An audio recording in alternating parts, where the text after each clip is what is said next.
皆さんこんにちは。ジャパスタのマナです。皆さんはよく外食をしますか？私は月に数回外食をします。月に数回なのであまり多くはないですね。私が外食するときはせっかくなら美味しいものを食べたいと思ってネットで調べたり口コミを読んだりしてからお店に行くことが多いです。きっと今私のポッドキャストを聞いている人は日本に住んでいたりいつか旅行で日本に行きたいなと思ったりしている人が多いと思います。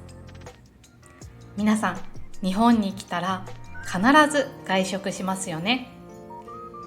なので今日は美味しい飲食店の探し方というテーマで話をしたいと思います。飲食店の探し方、いろいろありますよね。ネットや SNS で調べたり、友達や知り合いにおすすめしてもらったり、あとはテレビや雑誌で知ることもあると思います。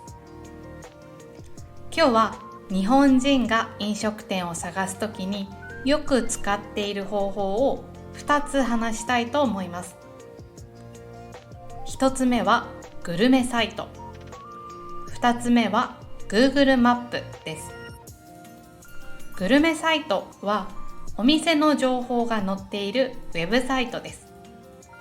日本では食べログというグルメサイトが有名で使っている人が一番多いです。グルメサイトと Google マップ、どちらもお店の場所や電話番号、営業時間などの基本的な情報に加えてメニューや口コミ、写真などが載っています。日本では 4,5 年前まではグルメサイトを使って飲食店を探す人が多かったです。けれど最近は Google マップを使う人が増えています。私もお店を探すときはグルメサイトや Google マップを使います。口コミや写真、評価、星の数を見ると美味しいメニューや店の雰囲気、待ち時間などいろいろなことがわかります。必ず評価、星の数が高い店が良くて低い店が悪いというわけではないですし、全部のコメントが正しいとも思いませんが、一つの参考として私は便利だなと思います。そこで今日は最後に Google マップを使った美味しい飲食店の探し方について話したいと思います。まず Google マップで皆さんが行く場所や食べたいものを検索します。新宿ラーメン、京都寿司のように場所と料理を絞って検索する方がいいと思います。次に口コミと評価、星の数を確認します。私はたくさんお店が出てくる中でよく2つの条件で数を絞ります。1つ目は評価や口コミの数が100件以上くらいあること。2つ目は星の数が 3.8 以上くらいあることです。そして最後に店の場所と写真、口コミを確認して行ってみたいお店に決めます。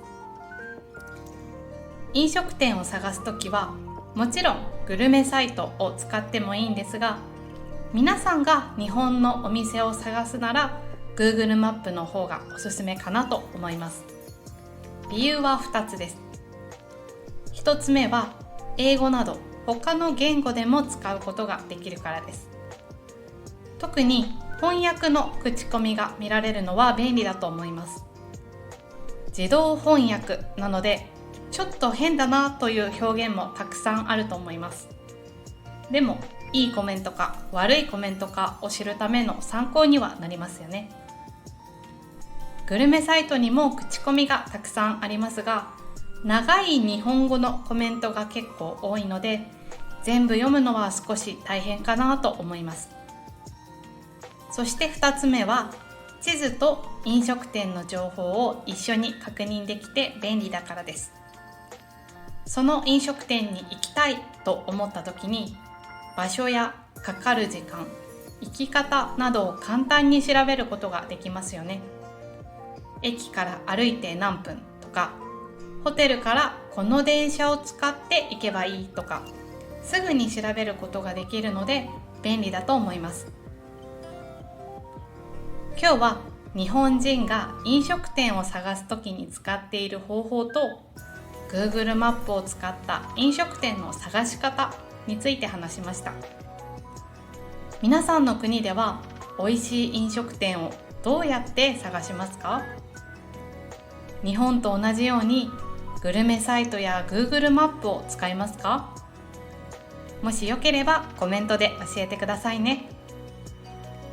それでは今日はここまでです。このポッドキャストが役に立ったらいいね、チャンネル登録をよろしくお願いします。それではまた次の動画で会いましょう。